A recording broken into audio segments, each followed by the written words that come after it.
जजलपा नमस्ते। स्थानीय निर्वाचन लक्षित कार्यक्रम नगर सरोकार कीर्तिपुर मिडिया हाउसको प्रस्तुति नगर सरोकार।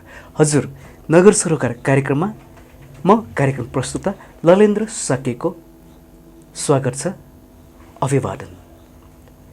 हजुर हामीले प्रत्येक कार्यक्रममा यस्तै स्थानीय राजनीतिसँग सम्बन्धित विभिन्न उम्मेदवारहरूको यानि कि मेयर उपमेयर विभिन्न राजनीतिक विश्लेषकहरूको विचार यहाँहरू समक्ष पस्किँदै आइरहेका छौँ।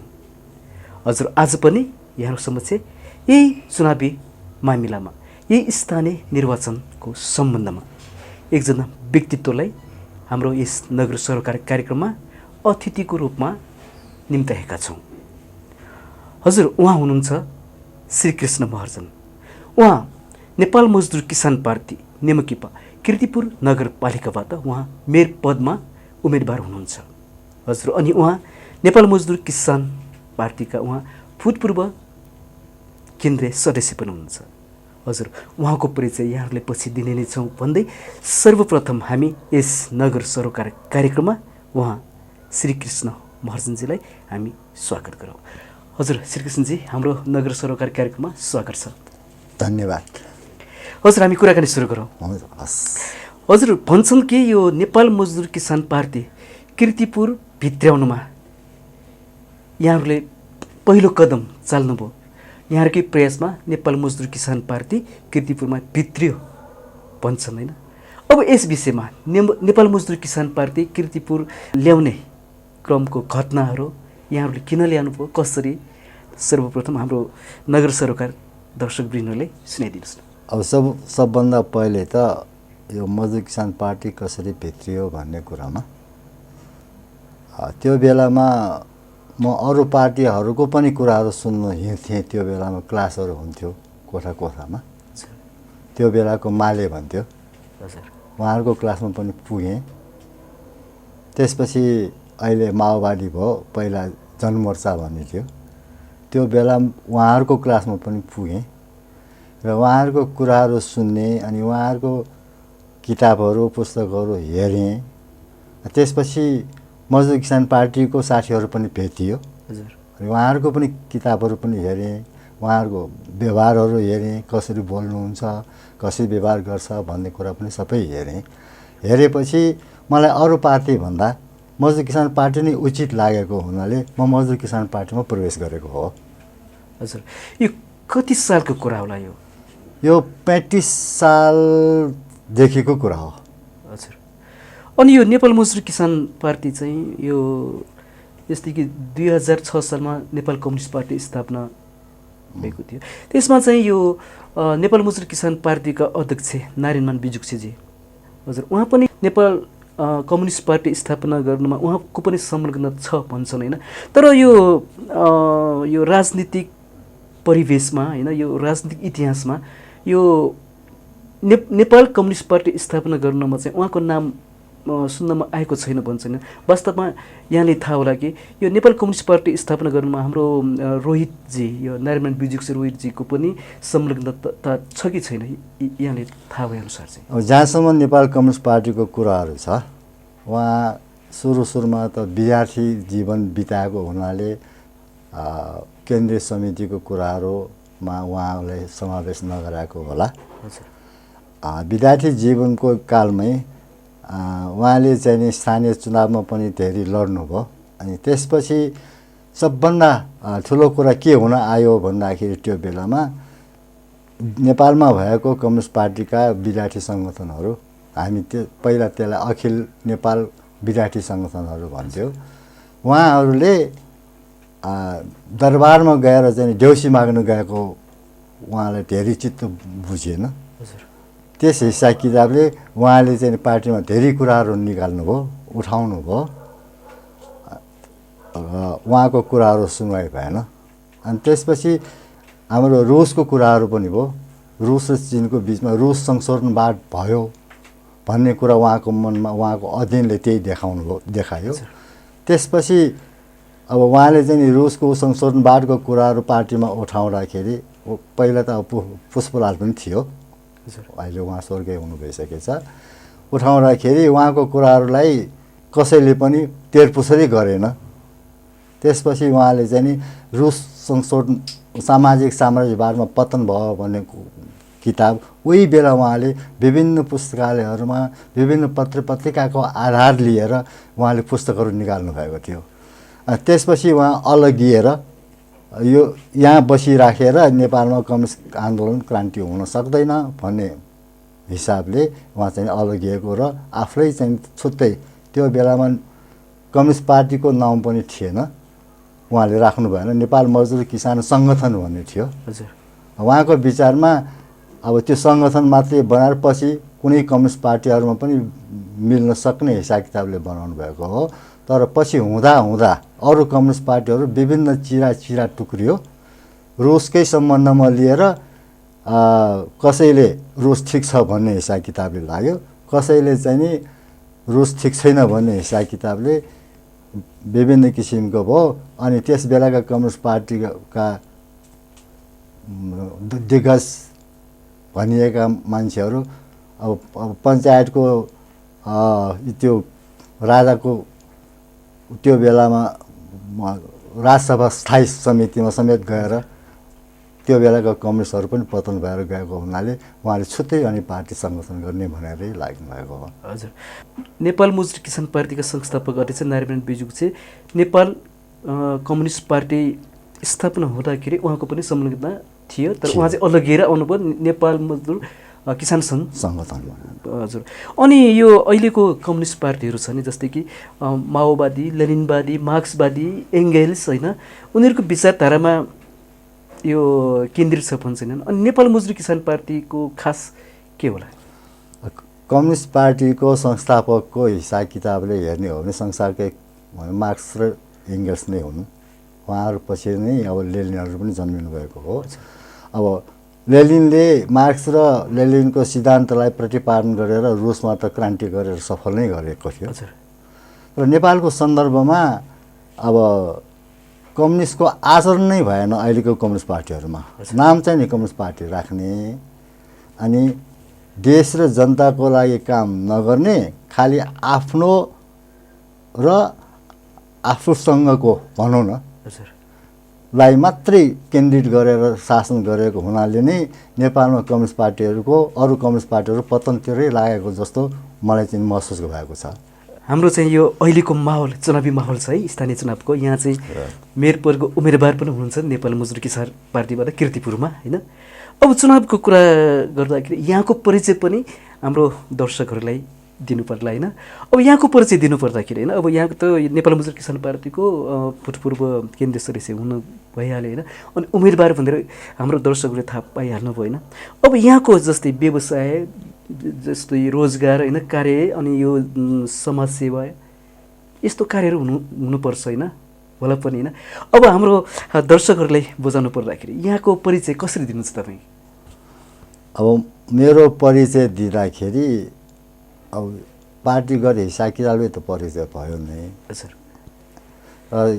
त्यो बेला पनि हामीले समाजमा गर्न सकिने कामहरू, अब तोल सुधार गर्ने कुराहरू भयो, अब तोलमा बसेर अब कसरी मान्छेहरूलाई काम गराउन सकिन्छ, अनि तोलको भवनहरू बनाउनेदेखि लिएर काम त गर्दै आएको हो। त्यो बेलामा म कर्मचारी थिएँ।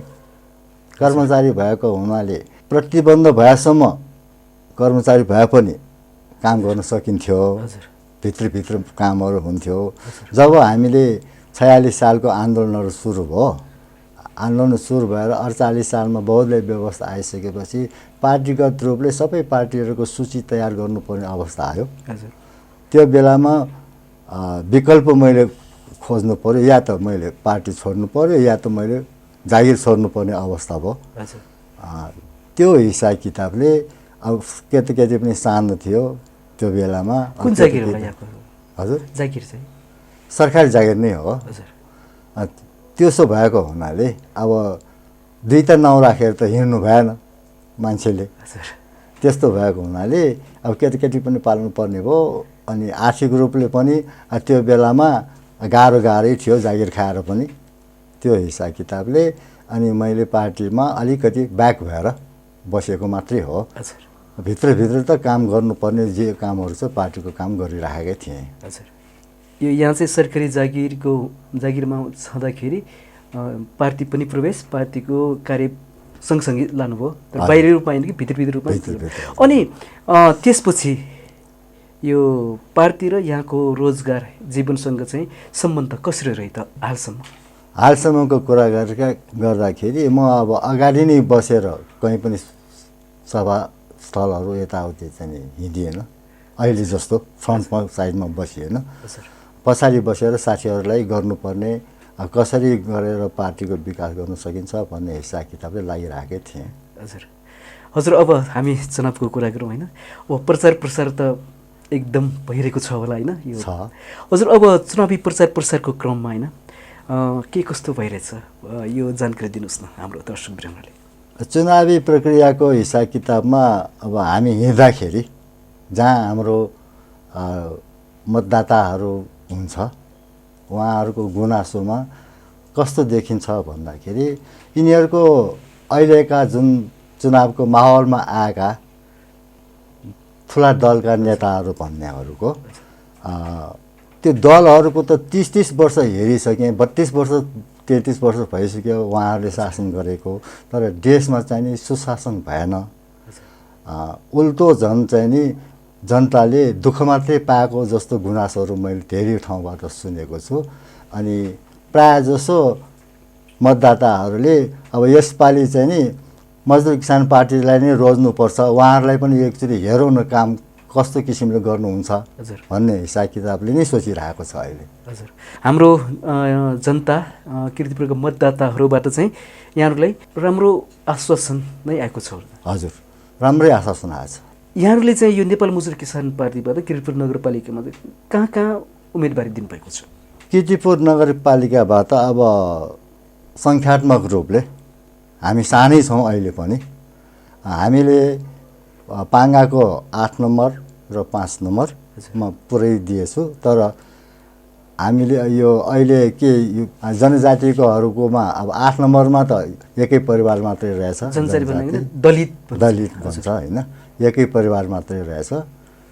त्यस भएको हुनाले हामीले 8 नम्बरबाट पहिला नै त्यो उम्मेदवारी दिइसकेको भएर हामीले खोजबिन गरेनौँ।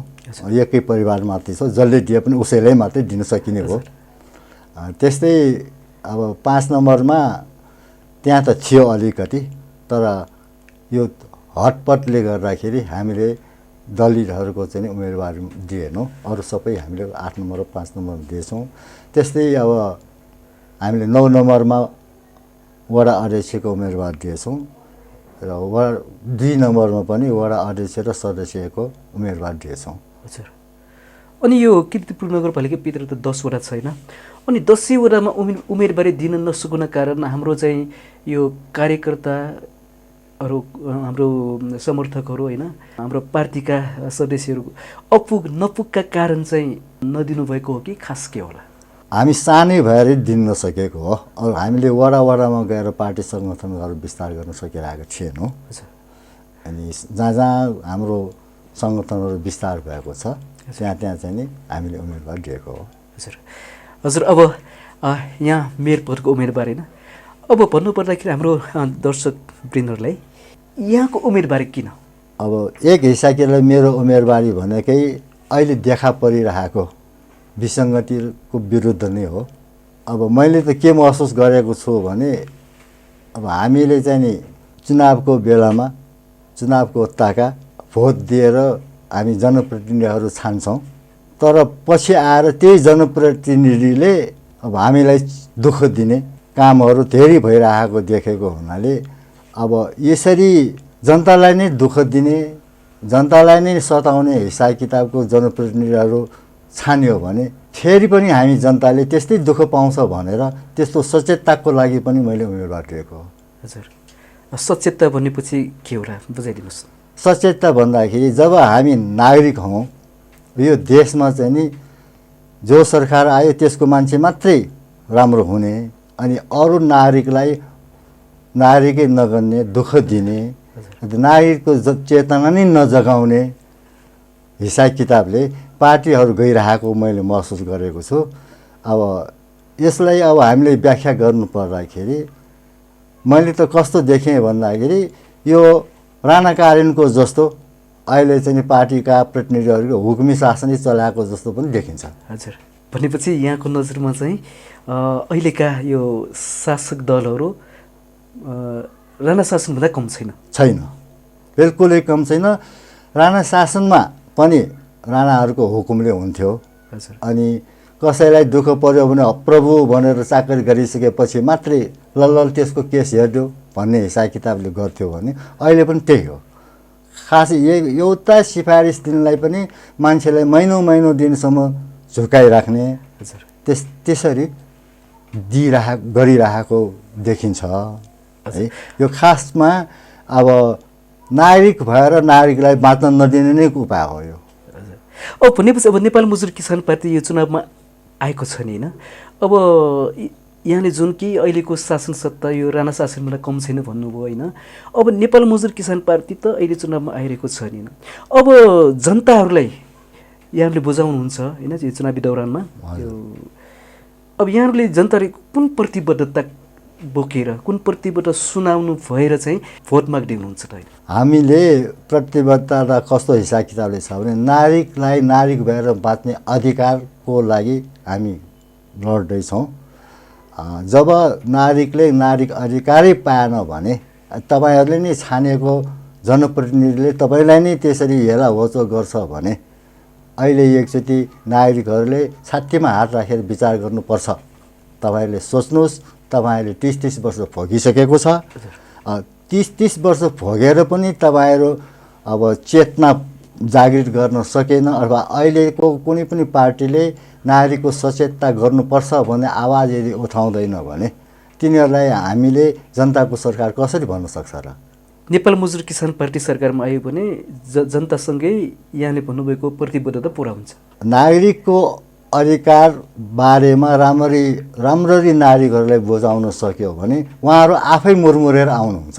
पछि आफ्नो अधिकारको लागि आफै अगाडि आउन सक्ने वातावरण हामीले तयार गर्नुपर्छ। हजुर, अब नेपाल मजदुर किसान पार्टीबाट यहाँको मेयर पदको उम्मेदवार जित्ने आशा के कति लिनुभएको छ? अब मैदानमा उत्रेपछि जित्ने आशा त सबैको हुन्छ, तर अहिलेको जुन मैदानमा छ आज हेर्दाखेरि 60 जना मैदानमा छ, 60 जना मध्येमा 1 जना जित्ने हो। अब यहाँ हल्ला गरिन्छ अब यो सानो पार्टी यसलाई भोट दिएर खेर जान्छ भन्ने व्यापक रूपले ठुला पार्टीहरूले हल्ला गर्छ। म नागरिकहरूसँग के अनुरोध गर्छु भने तपाईँहरूले भोट दिएरै जितेको हो उहाँहरू भने, तपाईँहरूले भोट नदिएको भए त जित्दिन्थ्यो। त्यस भएको हुनाले अहिले पनि तपाईँहरूले हामीलाई भोट दिएर हेर्नुहोस्, हामीलाई जिताउनुहोस्, तपाईँहरूको अधिकारको प्रत्याभूति हामी गर्छौँ। अवश्य पनि गर्नुहुन्छ। गर्नुहुन्छ। हजुर, अनि यहाँले भन्नुभयो कि चुनाव भनेको जित हारको मैदानमा खेल्ने हो होइन, मैदानमा जाने हो। अनि यो चुनावमा सहभागिता भनेको चिज यो जित हारको लागि मात्र हो कि अन्य कुनै कारण छ, कुनै लक्ष्य, कुनै के छ? यो एउटा राजनीतिक सङ्घर्ष हो। वास्तविकमा वर्ग सङ्घर्ष पनि हो। हजुर, राजनीति भन्दाखेरि वर्ग सङ्घर्षहरू पनि आउँछन्। हजुर, होइन सबै राजनीतिक खेलाडी सबै जित्छ भन्ने कुरा पनि होइन। यो त खेल जस्तै नै हो एक हिसाबले। त्यसकारण हार जित भनेको जनताको हातमा छ। तर म नागरिकहरूलाई के अनुरोध गर्छु भने पहिला जस्तो झुठा आश्वासनहरूमा तपाईँहरू नलाग्नुहोस्। तपाईँहरू एकचोटि मनमा छातीमा हात राखेर 10 पल्ट सोच्नुहोस्, अहिले पनि समय बाँकी छ। हजुर, सोचेर मात्रै भोट दिनुहोस् भन्ने म अनुरोध गर्दछु। अनि यहाँ चाहिँ यो चुनावमा जित्नुभयो भने यहाँको पहिलो कार्य, पहिलो प्राथमिकता केलाई दिनुहुन्छ तपाईँले? हामीले चुनावमा जित्यो भने हुन त सबैले नारा दिएको छ, स्वास्थ्य र शिक्षाको नाराहरू धेरै सुनिन्छ।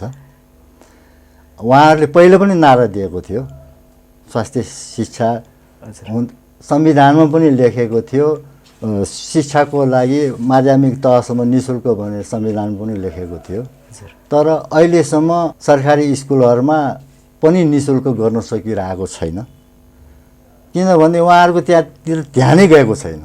हजुर। अब यदि हामीले सरकारी स्कुलहरूको स्तरहरू उन्नत स्तरमा बनाएर निःशुल्क शिक्षा दिन सक्यो भने हाम्रो नागरिकहरूको घर घरमा अहिले जति तपाईँहरूले खर्च गरिराख्नु भएको छ शिक्षामा, त्यो शिक्षामा खर्च गर्नु पर्दैन। त्यो भनेको तपाईँहरूको एक हिसाब किताबको आम्दानी पनि हो। हजुर। यसरी हामीले हेर्दाखेरि हामीले एकजना विद्यार्थीलाई 12 वर्ष त होइन, अहिले त झन्डै यो नर्सरी केजी के भनेर क्लासहरू छन्, त्यसले गर्दाखेरि करिब पनि तपाईँले 15 वर्ष पढाउनु पर्छ। 2-3 वर्षको उमेरमा स्कुलमा राख्यो भने 15 वर्ष 18 वर्ष जति लाग्छ। 15 वर्ष तपाईँले त्यो आफ्नो छोराछोरीलाई शिक्षा दिँदाखेरि खर्च भएको जति खर्च भएको छ त्यो त खर्च गर्नु परेन। त्यो हिसाब किताबले नागरिकहरूको आम्दानी नै हो। हजुर। त्यसो भएको हुनाले घरमा हरेक परिवारमा यो आम्दानी हुने कामहरू हामी सबभन्दा पहिले त्यसबाटै सुरु गर्छौँ। अनि जब स्वास्थ्यको कुराहरू भयो, अब मेरो हिसाब किताबमा हाम्रो नगरपालिकासँग कति डाटाहरू छैन त्यो त थाहा छैन, हेर्नुपर्छ। कतिवटा हामी कहाँ स्वास्थ्य सेवा गर्ने स्वास्थ्य चौकीहरू छ होला, हेल्थ पोस्टहरू छ होला, उनीहरूलाई कसरी हामीले उन्नत स्तरको चाहिँ सेवा दिन सकिन्छ हामी त्यसमा पनि लाग्छौँ। यदि हामीले स्वास्थ्यमा सानोतिनो कुराहरू मात्रै गर्न सक्यो भने पनि हामी नेपाली जनताको धेरै पैसाहरू बच्छ। समयमा उपचार गर्न सक्यो भने धेरै हुन्छ। हामी जित्यो भने हामी घरमा स्वास्थ्य कर्मीहरूलाई खटाएर देशको नागरिकहरूको के रोग छ, कस्तो छ, अथवा ब्लड प्रेसरकै कुराहरू भन्, अनि ज्येष्ठ नागरिकहरूलाई औषधि दिने कुराहरू छन्, हामी घरमा गएर वितरण गर्न हामीले योजना बनाएका छौँ। हजुर। हजुर श्रीकान्तजी, राम्रो योजना है यहाँको पार्टीको। यहाँको जित्नुभयो भने पहिलो के अरे यो शिक्षालाई नै जोड दिनुहुन्छ, नि शुल्क शिक्षा यहाँले जुन भन्नुभयो यो सरकारी विद्यालयहरूको होइन, र अनि अन्य बालबच्चाहरूको सुरुदेखिको अन्तसम्मको अध्ययन यो शिक्षामा। अनि अब हामी नगरपालिकाको कुरा गरौँ। अहिले हालको नगरपालिकाको कार्यशैलीप्रति, अब त जनप्रतिनिधिविहीन छन् नगरपालिका होइन, अब जनप्रतिनिधि हुँदाखेरि 2074 सालमा निर्वाचित जनप्रतिनिधि हुँदाखेरि नगरपालिकाको कार्यशैलीप्रति यहाँको र नेमोकेपाको धारणा के छ, सुनाउनुहोस् न। अब जहाँसम्म यो भन्दा पहिले भनौँ न, यो गणतन्त्र आएपछिको यो पहिलो निर्वाचनबाट जनप्रतिनिधि छानिएको हो स्थानीय निकायकोमा। अब हुन त त्यो बेलामा धेरै ढुवाङहरू फुकेको थियो।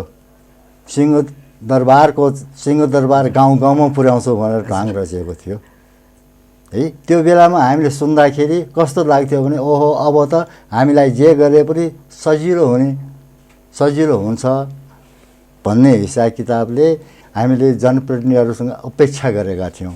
किनभने अहिलेको जनप्रतिनिधि भनेको हामी नागरिकहरूको दैनिकी जीवनसँग नजिकिएको भनौँ न त्यस्तो संस्था थियो। तर परिणाम के भयो भन्दाखेरि सिंहदरबार त आएन, सिंह मात्रै आएर हामीलाई के भने चिथोर्ने हिसाब किताबको त्यस्तो कामहरू गरेको जस्तो देखियो।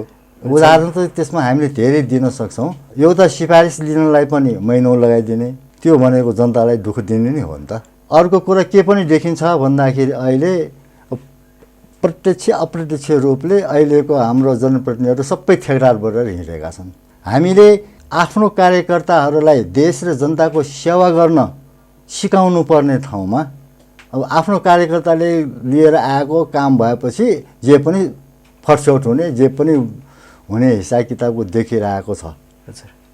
त्यसैले अब यो जुन प्रतिनिधिहरू भनेर आएको छ, हामीले चाहिँ 5 वर्षसम्म भनेर हामी भोट दिन्छौँ, उसैले हामीलाई घाँटी थिच्ने हिसाब किताबको कामहरू भइरहेको भएर हामी आयो भने हरेक नागरिकलाई आफ्नो अधिकार सुसूचित गर्नलाई हामी त्यस्तो कामहरू गर्न दिँदैनौँ। हजुर, भनेपछि यहाँहरू आउनुभयो भने नगरपालिकाको कार्यशैली र स्वरूप चाहिँ फरक हुन्छ। कुन ढाँचामा ल्याउनुहुन्छ नगरपालिकाले? नगरपालिकालाई नागरिकहरूको कामको लागि विलम्ब नगर्ने हिसाब किताबले र नागरिकहरूको जस्तै अघि मैले शिक्षाको कुराहरू पनि गरेँ।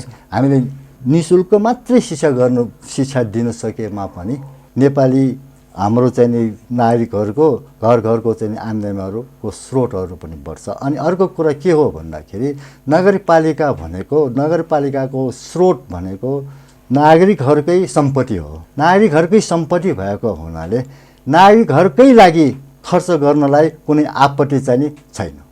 नागरिकहरूलाई सुशिक्षित गर्न, नागरिकहरूलाई शिक्षाको लागि, नागरिकहरूलाई स्वास्थ्यको लागि यदि खर्च गर्दैन भने त्यो नागरिकको नगरपालिका भएन।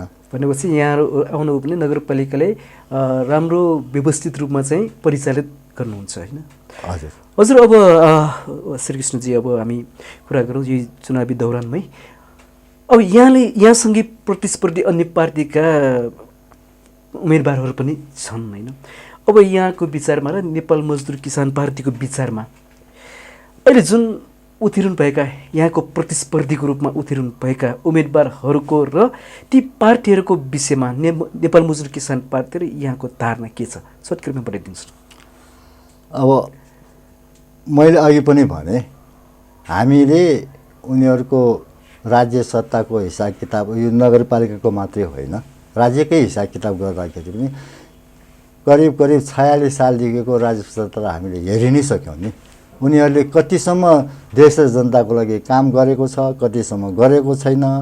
अहिले 30 वर्षमा हामीले के काम गर्यौँ भन्ने कुरा त जनताले ऐना जस्तै सर्लङ्गै देखिरहेको छ नि त। कति प्रतिशत जनता सन्तुष्टि छ होला यो सरकार देखेर? हजुर, यहाँले भन्नुभयो यो राष्ट्रिय रूपमै चाहिँ यहाँले यो अन्य पार्टीको बारेमा भन्नु भएन। अब अहिले स्थानीय चुनावमा त यो भन्छन् नि, यो स्थानीय सरकारमा पार्टी भन्दा पनि यो व्यक्ति हेरिन्छ भन्ने कथन पनि आइरहेको छ होइन? अब जस्तै कि अन्य दलका उम्मेदवारहरू पनि जनताले रुचाएका होइन, जनप्रेमी प्रसिद्धि पाएका व्यक्तिहरू नै चुनावमा उत्रिनु भएको छैन। अब ती उम्मेदवारहरूको धारणाको विषयमा भन्नुपर्दा के भन्नुहुन्छ? अब व्यक्तिगत रूपले राम्रो मान्छे भए पनि पार्टीमा आफू लागिसकेपछि पार्टीको नीति निर्देशनमा हिँड्नुपर्छ। त्यो व्यक्ति स्वतन्त्र हुन सक्दैन। कुनै पनि पार्टीबाट उम्मेदवार दियो भने त्यो व्यक्ति स्वतन्त्र हुन सक्दैन। ऊ व्यक्तिले स्वतन्त्र रूपले गर्ने होइन, पार्टीको निर्देशन अनुसार नै गर्ने हो। त्यसकारण हरेक पार्टीको घोषणापत्रहरू हुन्छ। त्यो घोषणापत्र भनेको पार्टीको विचारधारा दिएको हो। त्यसकारण त्यो हरेक पार्टीको विचारधारा अनुसार नै त्यो जनप्रतिनिधिहरू हिँड्नुपर्छ। जुन पार्टीको उहाँले घोषणापत्र अनुसारको काम गर्छ भनेर हिँड्नुभएको हुन्छ। अनि त्यस भएको हुनाले त्यो स्वतन्त्र रूपले कुनै पनि पार्टीको मान्छेले स्वतन्त्र रूपले आफू यस्तै गर्छु उस्तै गर्छु गरेर हिँड्नु भनेको जनतालाई झुक्याउने मात्रै हो। हजुर, भनेपछि अहिले यहाँको प्रतिस्पर्धीको रूपमा आएका पार्टी र उम्मेदवारहरूप्रति यहाँको नकारात्मक विचार छ होला? नकारात्मक भन्दा पनि उहाँहरूले नेपाली नागरिकहरूलाई दिनुपर्ने सेवा चाहिँ दिन सकेन वास्तविकमा। किनभने त्यसरी नागरिकहरूलाई दिनुपर्ने सेवा नागरिक र जनताको लागि काम गर्न सकेन, देशको लागि काम गर्न सकेन भने हामीले त विगतहरू पनि सम्झिनुपर्छ। पञ्चायतले पनि 30 वर्ष शासन गरेको हो नि, पञ्चायत पनि त गयो। राणाहरूले 108 वर्ष शासन गरेको हो नि, 104 वर्ष शासन गरेको हो नि। तर राणाहरू किन टिक्न सकेन?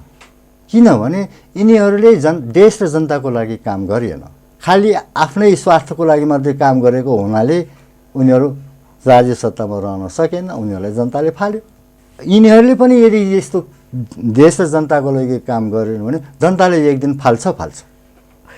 हजुर यहाँको विचारमा चाहिँ जुन जनहितको कार्यमा चाहिँ लाग्दैन होइन, जुन जनताको हित विपरीत कार्य गर्छ त्यसको चाहिँ पतन हुन्छ। पतन हुन्छ हजुर, त्यो निश्चित छ। भनेपछि छ नि यो नेपाल मजदुर किसान पार्टीलाई चाहिँ विभिन्न राजनीतिक विश्लेषकहरूले नेपाल मजदुर किसान पार्टीको सिद्धान्त राम्रो छ, विचार राम्रो छ भन्छन् होइन, भनिरहेका पनि भन्छन्। तर पनि यो जनमत, जनताको मन जित्न चाहिँ असफल किन यो नेपाल मजदुर किसान पार्टी? जनताको मन जित्न असफल भएको होइन। म तपाईँलाई उदाहरण दिन्छु। हाम्रो मजदुर किसान पार्टीबाट दैलेख, जुम्ला, कालीकोट जस्ता ठाउँहरूबाट पनि प्रतिनिधिहरू छानेर आइसकेको थियो। तर जनतालाई सेवा गर्न नसक्ने मान्छेहरू, जनतालाई सेवा नगर्ने मान्छेहरूले उहाँहरूलाई अपहरण गरेरै लग्यो। कसैले एमालेले लग्यो, कसैले काङ्ग्रेसमा लग्यो होइन। किनभने उनीहरूलाई जनताको सेवा गरेको चित्त बुझिएन, राम्रो लागेन। त्यसो भएको हुनाले नि उनीहरूलाई बेमान गरेको हो नि त। अनि अर्को कुरा के पनि हुन्छ भन्दाखेरि हामी कहाँ पार्टीहरू सङ्गठनहरू गर्दाखेरि अरू पार्टीहरूले हाम्रो पार्टीमा लाग्यो भने तपाईँको छोरालाई जागिर खुवाइदिन्छु, तपाईँको केटाकेटीलाई विदेश पठाइदिन्छु भन्ने प्रलोभनहरूले दिएर सङ्गठनहरू विस्तार गरिएको हुनाले मजदुर किसान पार्टीहरूले त्यस्तो झुठो आश्वासनहरू दिँदैनन्। हाम्रो पार्टीमा देश र जनताको लागि इमान्दारीपूर्वक काम गर्ने हिसाब किताबले हाम्रो कक्षाहरू हुन्छ, हाम्रो स्कुलिङहरू हुन्छ। अनि हाम्रो स्कुलहरू, हाम्रो मजदुर किसान पार्टीको स्कुलहरू मलाई त विश्वविद्यालय जस्तो लाग्छ।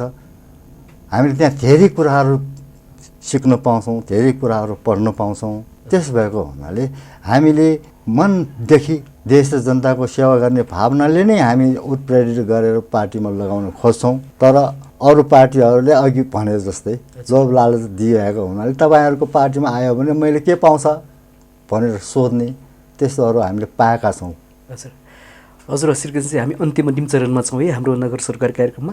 अब भनौँ कि होइन, यहाँको विचारमा, अहिलेको यो यहाँको विचारमा बोल्नेको पिठो पनि बोक्छ, नबोल्नेको चामल पनि बिग्दिन भन्छ होइन। अनि यो राजनीतिक माहौलमा भन्नुपर्दाखेरि सच्चा पथमा जाने, सच्चा बाटोमा जानेहरूको मूल्य मान्यता हुँदैन। मैले यो सन्दर्भ किन जोडेको भने कोही मान्छेहरू भन्छन् कि नेपालमा सच्चा कम्युनिस्ट पार्टी भनेको नेपाल मजदुर किसान पार्टी मात्र छ। नेपाल मजदुर किसान पार्टीको विचार र सिद्धान्त मात्रै छ, अरू पार्टीको छैन। अरू पार्टीहरू कम्युनिस्टको विचारधारा, कम्युनिस्ट पथ चाहिँ त्यागिसकेको छ भन्नेहरू पनि छन्। अब यहाँ भन्नुहोस् कि हाम्रो नगर सरकारका जनताहरूलाई, नगर सरकारका दर्शकले बुझ्नुपर्छ, साँच्चै सच्चा कम्युनिस्ट नेपाल मजदुर किसान पार्टी मात्रै हो त? अब त्यो जनताले छुट्याउने कुराहरू हो। मैले सच्चा भनेर सच्चा नै हुनु छ भन्ने कुराहरू त होइन।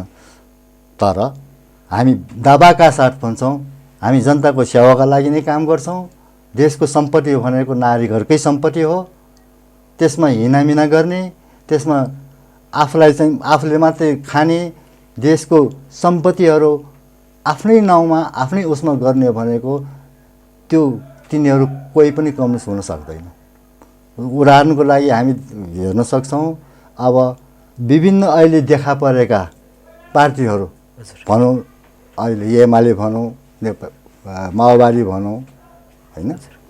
अब सबैले त्यो बेलामा नेपाली काङ्ग्रेसलाई पुँजीवादी पार्टी भन्थ्यो। त्यो सबै कम्युनिस्टहरूले भनिरहेकै कुरा हो। अहिलेको उसले पुँजीवादी पार्टीहरू भन्थ्यो। अहिलेसम्म सिद्धान्त फरक छ। अहिले कस्तो छ भन्दाखेरि पुँजीवादी पार्टी पनि भन्ने, अनि उसैसँग साँठगाँठ गरेर सरकार चलाउने, उसैको पछि लाग्ने देखेपछि व्यवहारले त उहाँहरू त कम्युनिस्ट भएन। व्यवहारले देखाउन त सक्नु भएन उहाँहरूले। अब हामीले देख्दै हिजोसम्म चप्पल लगाएका नेताहरू अहिले चाहिँ तपाईँको करोडौँ जाने पजेरो चढेर हिँड्छ। के उनीहरू कम्युनिस्ट हो त? पजेरो चढ्नलाई कम्युनिस्ट हुन आएको हो त? उहाँ कम्युनिस्टले पजेरो चढ्नु हुँदैन भन्ने त कुरा पनि छैन। गर्नु हुँदैन हो। हाम्रो आय स्रोतको अनुसार हामीहरू यदि नेपाल धनी देश भयो, धनी भइसकेको भएको भए पजेरो मात्रै होइन हेलिकप्टर चढेर गए पनि हिउँछ। त्यसलाई जनताले चाहिँ यो बेकार गर्यो भनेर भन्दैन। तर नेपाली जनता चाहिँ नि चप्पल पनि लाउन नसक्ने अनि नेताहरू पजेरो चढेर हिँड्ने जनताको विचारमा पनि जानु पर्यो, जनताको जनताको मतलाई गर्नु पर्यो नि। अब जनतालाई चाहिँ चप्पल एउटा लाउनु पनि नदिने, दिन नसक्ने अनि नेता चाहिँ नि पजेरो चढेर हिँडेपछि कम्युनिस्टको नेता हुन्छ। अनि चुनावका टाइममा जनतामाझ चुनाव आयो भने जनताकोमा आउने। अहिले तपाईँले पनि देख्नुभयो होला, मैले अब विभिन्न न्युजहरूमा सुनेको छु कति ठाउँमा त जनप्रतिनिधि भनेर गएको मान्छेहरूले लखेटेको पनि छन्, पिटेको पनि छन्। त्यो सामाजिक सञ्जालमा पनि देखिरहेका छौँ होइन। अनि श्रीकृष्ण चाहिँ अब भन्छन् यो चुनावको टाइममा चुनाव लड्नको लागि, चुनावमा चाहिँ उम्मेदवारी हुनुको लागि चाहिँ पैसाको पनि जरुरत छ भन्छन् होइन, धनको पनि जरुरत छ भन्छन् होइन। अनि हामीले त्यो सामाजिक सञ्जाल पनि देखिरहेका छौँ कि त्यो पार्टी चाहिँ पैसा बाँधिरहेको छ होइन, पैसासँगै विभिन्न यस्तै यस्तै छ। अब यहाँको नेपाल मजदुर किसान पार्टी भन्नुहोस् कि होइन, यहाँहरूले यसो भोटको लागि पैसा बाँध्ने चलखेलहरू गर्नुभएको छ कि छैन? अनि यहाँहरूले चाहिँ अन्य पार्टीले गरेको देख्नुभएको छ कि छैन, यो पनि सुनाइदिनुहोस् न। अरू पार्टीहरूले देखेको त गरिरहेको भन्ने अब प्रत्यक्ष नदेखे पनि धेरै सुनिएका छौँ, धेरै पत्रिकाहरूले लेख्छ पनि, देखेको पनि छ है। नेपाल मजदुर किसान पार्टीले अहिलेसम्मको इतिहासमा हामीले पैसा दिएर भोट लिने कहिले पनि कुरा गर्दैनौँ। हामी मन जितेरै मात्रै दिनु भन्छौँ। अहिले पनि हामी अघि पनि मैले भने तपाईँहरूले छातीमा हात राखेर विचार गर्नुहोस्, पैसाको लोभमा जबसम्म हामीले भोट दिएर हिँड्छौँ, पैसा दिएर जबसम्म भोट किन्छौँ, हामीले सच्चा जनप्रतिनिधि, देशको लागि काम गर्ने प्रतिनिधिहरू छान्नै सक्दैन। म यस सन्दर्भमा म छोटो कुरा सुनाउँछु। पञ्चायत कालमा एकजना अध्यक्ष, गाउँको अध्यक्ष भनौँ अहिले, त्यो बेलामा प्रधान पञ्च भन्थ्यो, उसलाई चाहिँ नि 60-70 जति भोट पुगेन रहेछ। अनि उसले यसो हेऱ्यो, अब कहाँ छ त यो भोट भनेर खोज्दाखेरि एउटा सानो गाउँ थियो, अब जहाँ चाहिँ नि 60-70 वटा भोट छ। यसो हेरेर उसले चाहिँ नि राति नै गएर त्यहाँ हरेक त्यो बेलामा हरेक भोटर्सहरूलाई भनौँ न, मतदातालाई 50-50 रुपियाँ दिएर भोट किनेर आउनुभएछ। आयो, सबैले करोडौँ भोट दियो, जितेपछि अब गाउँठाउँमा कसैलाई अब रुखको हाँगा काट्नुपर्ने हुन्छ, कसैलाई के चाहिन्छ, अब गाउँमा गोरुको हलो बनाउनु पर्ने हुन्छ, कोडालोको बिट बनाउनु पर्ने हुन्छ, रुख त काट्नु पर्यो। रुख काट्नलाई सिफारिस लिन जाँदाखेरि एउटा सिफारिसको 600 रुपियाँ लिएर सिफारिस दिएछ भनेपछि उसको पैसा त त्यसरी तान्ने रहेछ। त्यसकारण म मतदाताहरूसँग यो पनि अनुरोध गर्छु, भोलि हाम्रै घाँटी निमोट्नलाई पैसा लिएर चाहिँ भोट नहाल्नुहोस्। जुन पैसा लगानी गरे चुनावमा ऊ पैसा भोट किनियो होइन, तर उसको लगानी रहेछ, लगानी हो। अनि अहिलेको यो चुनावमा चाहिँ यस्तो चलखेल भएको यहाँले सुन्नुभएको, देख्नुभएको छ कि छैन? अहिलेसम्म त देखेको छैन हजुर होइन। यो त कस्तो हुन्छ भन्दाखेरि अहिलेसम्म सुनेको पनि छैन। यो त कस्तो हुन्छ भन्दाखेरि चुनावको 1-2 दिन अगाडि मात्रै यस्तो कार्यविधिहरू गर्छ। यो चुनाव यो पल्टाउने सल्टाउने भनेको त्यही हुन्छ होइन। त्यो एक रातले अग्रात पल्टिन्छ भनेको यही हो। हजुर, हामी भन्छौँ कि त्यसो नहोस् होइन, नहोस्, चुनाव सच्चा क्लियरली होस्। हजुर, क्लिन होस्। त्यस कारण चुनाव भनेको आफ्नो मत दिने हो। मत भनेको आफ्नो रगतको थोपा दिनु सरह हो। त्यसकारण त्यो रगतको थोपा आफैले दिएर आफैले प्रतिनिधित्व बनाउने अनि आफैलाई घाँटी थिच्ने हिसाब किताबको काम गराउनु चाहिँ नि हुँदैन। हजुर, अब श्रीकृष्णजी होइन, अब हामी भनौँ कि हाम्रो यस नगर सरकार कार्यक्रममा नेपाल मजदुर किसान पार्टीले सुरुदेखि नै एमसिसी जुन अहिले पास भइसकेको छ होइन, एमसिसीको विरोध गर्दै आइरहेको छ होइन, अहिले पनि विरोधमै हुन्छ, होइन। अब एमसिसीले विरोध किन त यो सरकारले पास गरिसकेन, यो नराम्रो भएको भए सरकारले पास गरे त सायद होइन। अनि यो नेपाल मजदुर किसान पार्टीको एमसिसी प्रति विरोध किन त? यो सन्दर्भमा तपाईँलाई म अलिकति भन्छु। एमसिसीको अहिलेको हिसाब किताबमा हामी कहाँ करिब 2000 त्यो इस्वी सम्बन्धको 2011देखि नै सुरु भएको हो। त्यो क्रमिक रूपले अगाडि बढ्दै आएको मात्रै हो। त्यहाँदेखि अहिलेसम्मको हामीले हिसाब गऱ्यौँ भने यो ठुला पार्टीहरू सबै पर्छ। यो बाबुरामदेखि सुरु गरेको हो यो। त्यसपछि एमालेको सरकार आउँदाखेरि पनि सुरु भएको हो, उहाँहरूले पनि सहमति नै गरेको हो। त्यसपछि अहिलेको सरकारले त पासै गरेको हो। त्यस कारण यिनीहरू सबैको हात छ यो एमसिसीमा। एमसिसीको विरोध गर्नुपर्ने किन त भन्ने कुराहरू हुन्छ। एमसिसीको बुढा अरूले पनि अध्ययन गरेको होला होइन। यो बुढा अध्ययन गर्न पाएको त अहिले यो पास गर्नलाई खोज्दाखेरि मात्रै निस्किएको कुराहरू हो त्यो।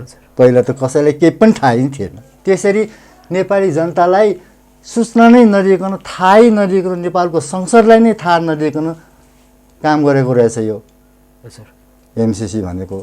अब एमसिसीको बुँदाहरूमा केलाएर यदि हामीले गर्ने हो भने यो संसदबाट पास गर्नुपर्ने किन भने यो त पहिलो प्रश्न त्यहाँ उठ्छ। अरू सहयोगहरूकोमा त संसदबाट पास गर्नु त पर्दैन थियो। यो मात्रै किन पास गर्नुपर्ने त भनेर त्यो एमसिसीको बुँदाहरू हेर्दाखेरि त्यो एमसिसीको बुँदाहरूमा यो एमसिसी लागू भएर काम गरिसकेपछि त्यहाँ कथम कदाचित केही दुर्घटना भयो अथवा काम गर्दाखेरि मान्छे मरेछ र केही भएछ भने नेपाली सरकारमा उजुरी लाग्ने छैन भन्ने बुढाहरू छ। हाम्रो नेपालमा नेपाल सरकारलाई नै जाने नेपाल सरकारको कानुनै लागू नहुने भनेपछि त्यो कसको कानुन लागू हुने त? त्यहाँ नेपालभित्र अरू विदेशीको कानुन लागू गराउनलाई यो सम्झौता गरेको हो त यो भनेपछि नेपालको कानुन त च्यातेर फाले पनि भयो उहाँहरूको अगाडि। त्यस भएको हुनाले विरोध गर्नु परेको हो। अनि अर्को कुरा यो इन्डो पेसिफिक जुन उनीहरूको सङ्गठन अहिले बनाइरहेको छ त्यसैको एउटा शाखा हो यो, त्यसैको अन्तर्गत चल्ने हो यो। त्यस भएको हुनाले अब हामी असंलग्न परराष्ट्र नीति भन्छौँ। अरू देशको लहैमा लाग्ने अथवा अरू कुनै एउटा देशको पक्षपाती भएर काम गर्ने भनेको असंलग्न परराष्ट्र नीति भएन। हजुर म यहाँको कुरा काट्छु होइन। अब किनकि भनेपछि यहाँले जुन भन्नुभयो भने यो एमाले कङ्ग्रेस यहाँ माओवादी पार्टीहरूको सबैको संलग्नता यो एमसिसी पासमा छ होइन। भनेपछि यो देशको लागि, देश र जनताको लागि चाहिँ यो राष्ट्रघाटी छ भन्ने त्यो विरोध हुँदै पनि यो पास गरी होइन। तर नेमुकीपा चाहिँ यसको विरोधमा होइन। यो छोटकरीमा भन्नुहोस् किन यो खासै विरोध किन यति मात्र? खासै विरोधको कुरा गर्दाखेरि अब यो एमसिसी भने अघि पनि भने नि पेसिफिक उनीहरूको इन्डो पेसिफिक भनेको छ। त्यो भनेको उनीहरूको सैनिक सङ्गठन हो। यो एमसिसीको सँगसँगै त्यो सैनिक सङ्गठन पनि यहाँभित्र छिर्ने हो नेपालमा। अमेरिकन सेनाहरू छिर्ने बाटो हो। जब हामीले भनौँ न यो नेपालमा अमेरिकन सेनाहरू छिरेर अमेरिकन सेनाहरूले केही गतिविधि गर्यो भने अनि हाम्रो नेपालको सेना भनेको त अमेरिकाकी सेनाको नोकर मात्रै हुन्छ, उहाँहरूको केही पनि चल्दैन। त्यस भएको हुनाले हाम्रो नेपालमा विदेशी बुट बजारमा आउने भएकोले हामीले यसको विरोध गर्नुपर्ने कारणै त्यही हो। राष्ट्रियताको लागि भनौँ यहाँहरूले विरोध गर्नै पर्छ होइन। अब त सरकारले चाहिँ यो पास गरिसकेपछि होइन, सरकारले चाहिँ राम्रो हो यो सेना आउँदैन भनिरहेछ होइन। अब यो कुराले छोडेर होइन, अब हामी यी चुनावी माहौलकै कुरातिर जानुपर्दाखेरि यो एमसिसीलाई जोडेर होइन। अब जस्तै कि यहाँले जुन भन्नुभयो कि राष्ट्रियताको लागि यो देश र जनताको हितको लागि चाहिँ यो नेमुकेपाले विरोध गर्यो एमसिसी सरकारले पास गरिसकेको छ। अनि जनताहरू चाहिँ त्यही जुन यहाँले दोषी ठान्नुभएका पार्टीका पछि नै छन् नि धेरै जसो जनताहरू होइन। अब यो विषय सानो छोटकरीमा किन होला जनताहरू किन त्यो गल्ती थाहा हुनाले पनि त्यो गल्तीको पछाडि किन गइरहेको छ त? अब यो विषयमा के हो भन्दाखेरि अहिले जुन एमसिसीका पास गरेको पार्टीहरू छन् भनौँ न, पार्टीहरूले जनताले झुटो कुरा गरेको छ। उहाँहरूले सहयोगको कुराहरू मात्रै उठाउनु भएको छ, तर अमेरिकनहरूले सहयोगको कुराहरू उठाएन। उहाँहरूले यो लगानी हो नि भनेको छ। एमसिसीको जुन पैसाको कुरा गर्नुभयो नि 55 अरबको कुराहरू निस्केको छ, यो लगानी नै भनेको छ।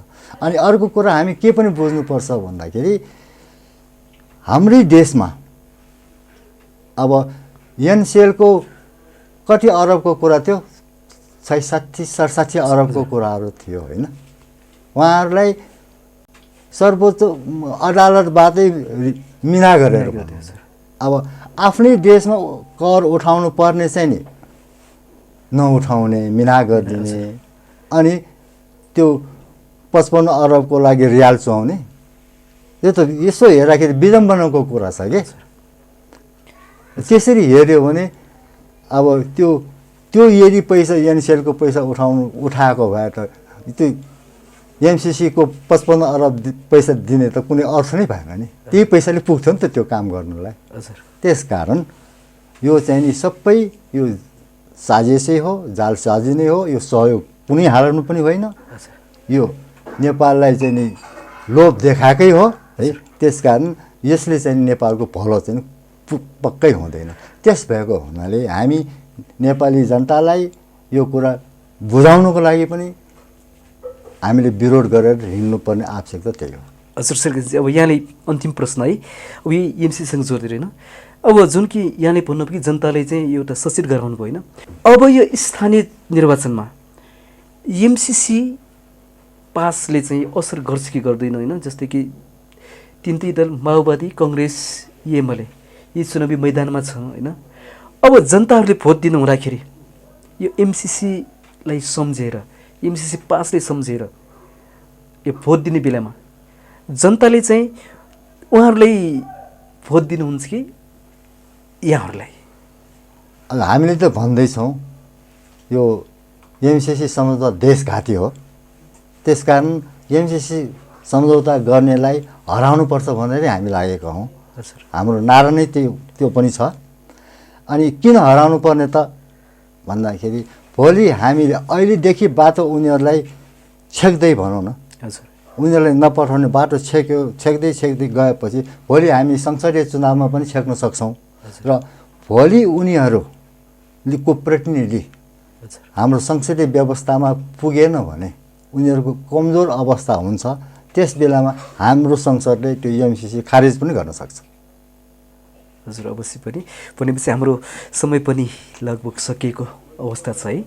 यस्तै कुराकानी हामी पछि पनि गरौँला होइन। अब यहाँले अब हाम्रो यो नगर सरकार कार्यक्रममा अन्तिममा जनताले भन्नै पर्ने यो चुनावी माहौल छ, हाम्रो जनता यहाँको मतदाताहरूलाई मनका कुरा भन्नै पर्ने के छ, छोटकरीमा बताइदिनुहोस् न। अब म धेरै मतदाताहरूलाई के भन्छु भन्दाखेरि अघि पनि मैले भने तपाईँले मत दिँदाखेरि अहिले पनि छातीमा हात राखेर एकचोटि सोच्नुहोस्, 10 चोटि सोच्नुहोस्, समय बाँकी छ अझ पनि। तपाईँलाई मनले के खान्छ कि खाँदैन त? मनले अहिले तपाईँलाई अहिलेको जुन सरकारमा गएका ठुला दलहरूलाई मत दिन मन लाग्छ कि लाग्दैन? धेरै विचार गर्नुहोस्। उहाँहरूले के गर्यो विगतमा त्यसलाई सम्झिनुहोस् अनि मात्रै मत दिनुहोस् भनेर म अनुरोध गर्दछु। हजुर श्रीकृष्णजी, यहाँले आफ्नो व्यस्तताको समयको बावजुद पनि हाम्रो नगर सरकारले टाइम दिनुभयो, आफ्नो विचार राख्नुभयो, हाम्रो जनताहरूलाई सुशिक्षित गर्ने एउटा सानो प्रयास गर्नुभयो हाम्रो नगर सरकार मार्फत। यहाँको चुनावी दौरानमा यहाँको पाइला र यहाँको पार्टीले सफलता मिलोस् भन्ने हाम्रो टिमको कामना छ। तपाईँहरूले मेरो उम्मेदवारीको हिसाब किताबले मात्रै होइन, मलाई तपाईँहरूले समय दिएर जनतालाई भन्नुपर्ने कुराहरू राख्न पाउने हिसाब किताबले तपाईँहरूले हामीलाई मञ्च यो तपाईँहरूको स्टुडियोमा बोलाएर सहयोग गर्नुभयो। त्यसको लागि म यो नगर सरकारलाई धन्यवाद, धेरै धन्यवाद दिन्छु। नमस्ते। हजुर धन्यवाद। हजुर दर्शकबिन, यहाँले सुन्नुभयो आजको हाम्रो अतिथि श्रीकृष्ण महर्जन। हजुर उहाँ नेपाल मजदुर किसान पार्टी नेमकिपाका उहाँ कीर्तिपुर नगरका मेयर उम्मेदवार हुनुहुन्छ र उहाँ भूतपूर्व नेमकिपाका केन्द्रीय सदस्य पनि हुनुहुन्छ। हजुर अनि अघि पनि मैले सुरुमा भने कि उहाँले कीर्तिपुरमा नेमकिपा स्थापनाको लागि, नेमकिपा भित्राउनुको लागि उहाँहरूको धेरै पहल छ। उहाँहरू कीर्तिपुरको लागि संस्थापक भने पनि फरक नपर्ला, उहाँहरूसँग अन्य राजनीतिक कर्मीहरू पनि हुनुहुन्छ। हजुर अनि आज उहाँ नेमकिपाका उम्मेदवार श्रीकृष्ण महर्जनजीको यहाँले विचार सुन्नुभयो। यदि उहाँको विचारसँग यहाँहरू सहमत हुनुहुन्छ भने उहाँले साथ दिनुहोस्, उहाँको पार्टीले साथ दिनुहोस्। हामी यो नगर सरोकारबाट भनिरहेका छौँ कि यो स्थानीय निर्वाचनमा हाम्रोलाई होइन राम्रोलाई छान्नुहोस् भन्दै आजको यो नगर सरोकार कार्यक्रमको समय पनि सकिएको छ। अनि यो कार्यक्रम यहाँहरूले भाटगाउँ टेलिभिजन, कृति अनलाइन फेसबुक पेज र कृति अनलाइन युट्युब च्यानलबाट हेर्न सक्नुहुन्छ भन्दै नगर सरोकार team camera person Pratap Durgalal, व्यवस्थापन सहयोगी ज्ञानकुमार र म कार्यक्रम प्रस्तुता ललेन्द्रलाई आजको कार्यक्रमबाट बिदा दिनुहोस्। अर्को हप्ता यानि कि अर्को कार्यक्रममा फेरि यस्तै राजनीतिक घटनाक्रम, यो स्थानीय निर्वाचनसँग सम्बन्धित कुराहरू, सम्बन्धित व्यक्तित्वहरूको विचार लिएर आउनेछु भन्दै आजको कार्यक्रमबाट बिदा। जय होस्, शुभ दिन।